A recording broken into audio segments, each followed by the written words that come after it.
Hey everyone, I'm Haley. I study strategic communications. Let's sharpen our media literacy skills together. This is how to push back. While these aren't identical setups, I think these two clips offer a revealing contrast. One features an ICE official defending a recent workplace raid in California. The other brings in a legal expert that's warning about what that kind of enforcement would mean for the country. They both aired within about an hour of each other, both respond to the same story, and they're both using a lot of emotional framing, not a lot of facts, to shape how we understand what happened. ICE has become the largest federal law enforcement agency for one reason only. Its charge is to make America white again. And I think that's really important for us to insist upon. This is not about violent criminals. This is not about safety.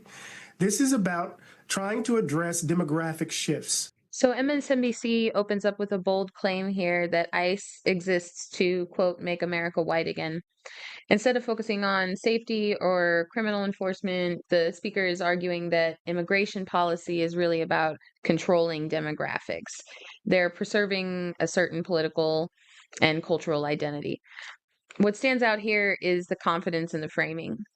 There's no legal back and forth, no reference to specific policies, just an assertion of motive. It reads to me like it's meant to provoke moral clarity and not really debate.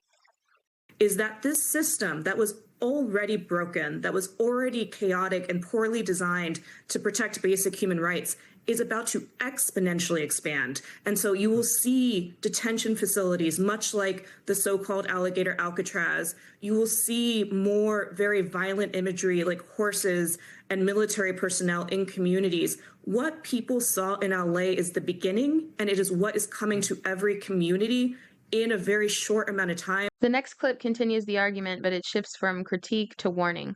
The speaker describes a growing enforcement system, one that's expanding quickly with more detention centers, more raids, and fewer internal checks.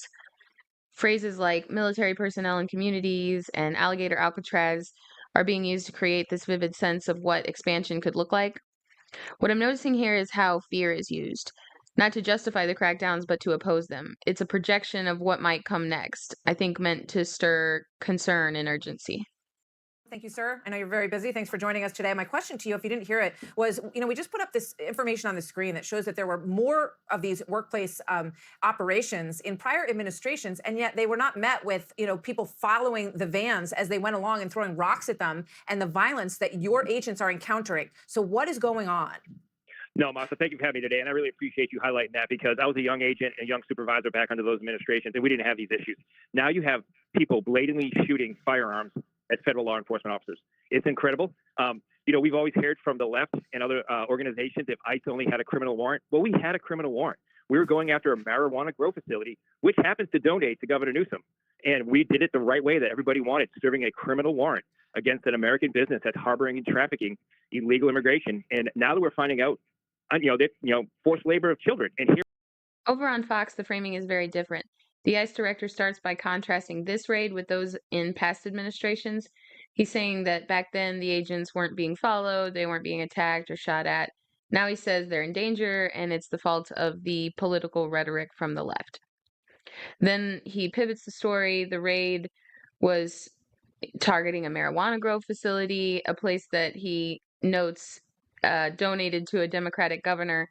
And then underneath it all, he says, is forced child labor. So what stands out here is how the threat escalates. So he starts with rocks, and then it goes to firearms, to politics, to children. Each element seems to me is meant to raise the emotional stakes and justify ICE's actions. is that, we go out there to investigate these American companies that take shortcuts by reaching out to the illegal workforce to try to make an extra buck. But when we go and do a criminal investigation, this just shows when you peel back the layers of the crime and fraud that's going on at American businesses that hire these, workforce and forced labor, there are children there. I mean, yeah.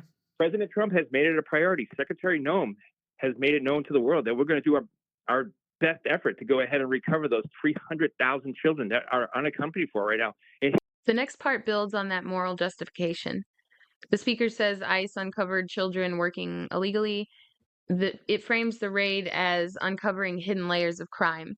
By focusing on the kids, the enforcement action becomes not just legitimate, but heroic.